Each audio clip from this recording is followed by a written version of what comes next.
Now welcome to another edition of News from Naboo with Thor's Lightning Takes. And let's get right to the news. Yesterday we got to talk about The Rise of Skywalker, one of the great movies from the sequel trilogy era. And today we're going to talk about The Acolyte, another huge Disney success. Spawned a lot of conversation. I could say that. It got a lot It was like the first show to be canceled. Outright canceled. Yeah, it didn't just end and they didn't talk about it anymore. They're like, no, don't worry guys. We're done. We're done here. Yeah. And then there was the petition that keeps swirling around like, bring it back. I'm like, guys, you didn't watch it the first time. Somebody did. Mainly people who were reviewing it and telling everyone how absolutely fantastic. No, there were people who liked it. Star Wars fans watched it. And yes, people did like it, and they're allowed to like it. Yeah, I just didn't enjoy it, and others didn't as well. So we're going to talk about The Acolyte today.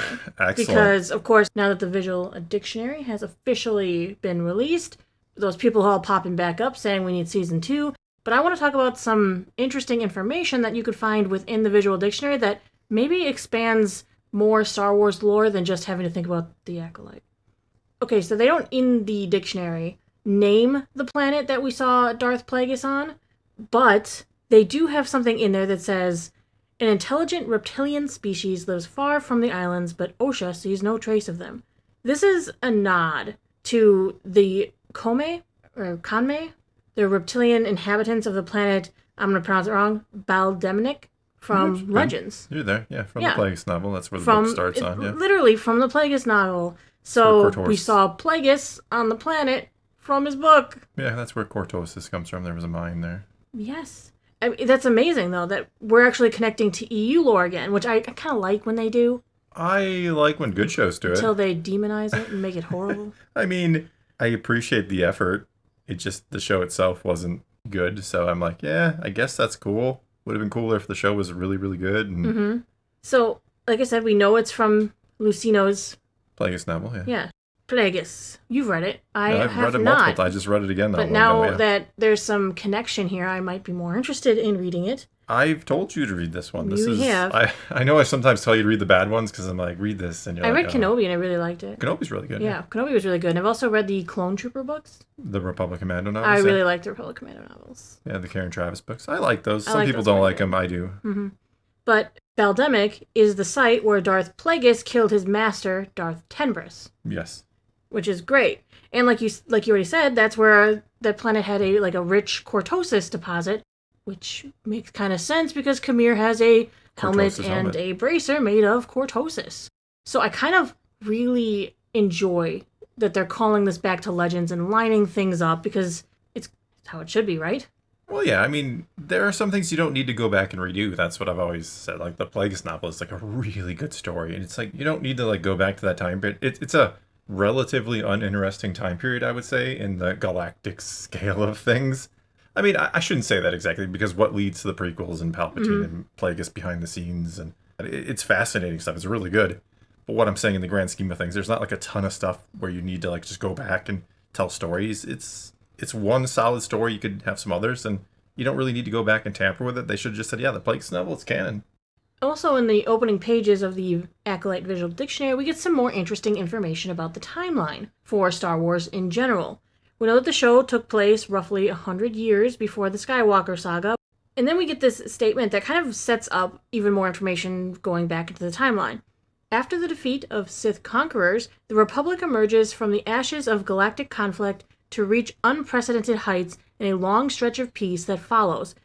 It is an era known as the High Republic and will be remembered as the settled age while the galaxy marches towards a darkening future.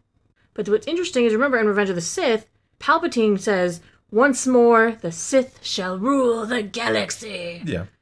The statement in the book, The Acolyte, here, this visual dictionary, lines up with it, saying that after the defeat of the Sith conquerors. Meaning there was a time when the Sith were in charge. They had conquered the universe, or were attempting to.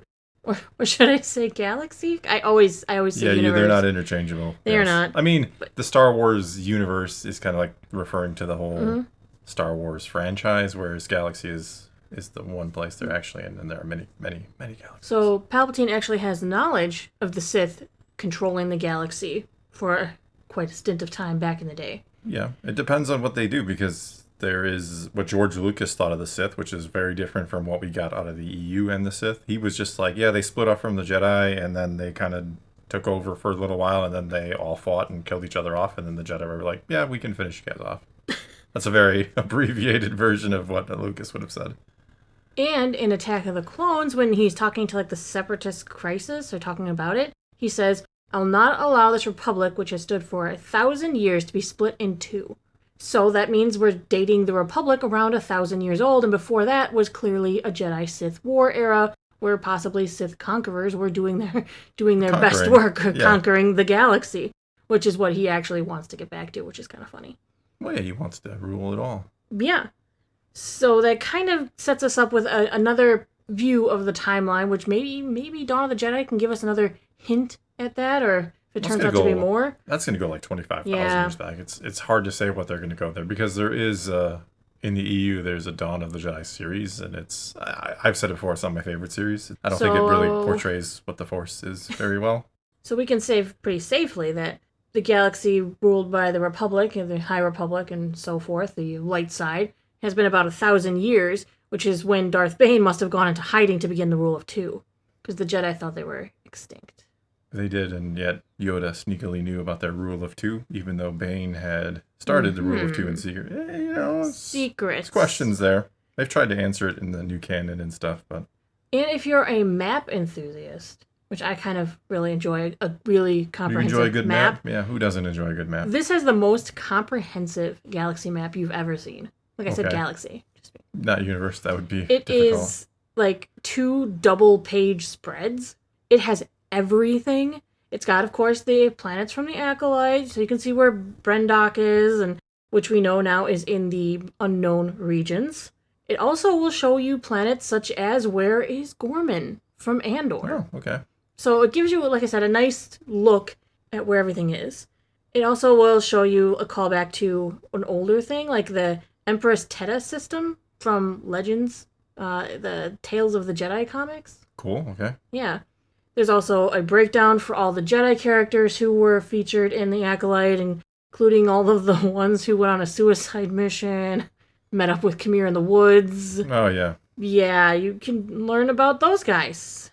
Yeah, the Task Force Kofar. There's some information on the Witch Coven. They are descended from the Dathomiri. They were descended from Night Sisters. It's where they got their philosophies. They just switched from using magic to wield the Force to calling it the Thread, because that's cooler. Much cooler. We know that even their faction is split into 2 groups, that half of them study the power of the Thread, while the other half kind of learn to use weapons and focus their senses to scout and protect them from danger.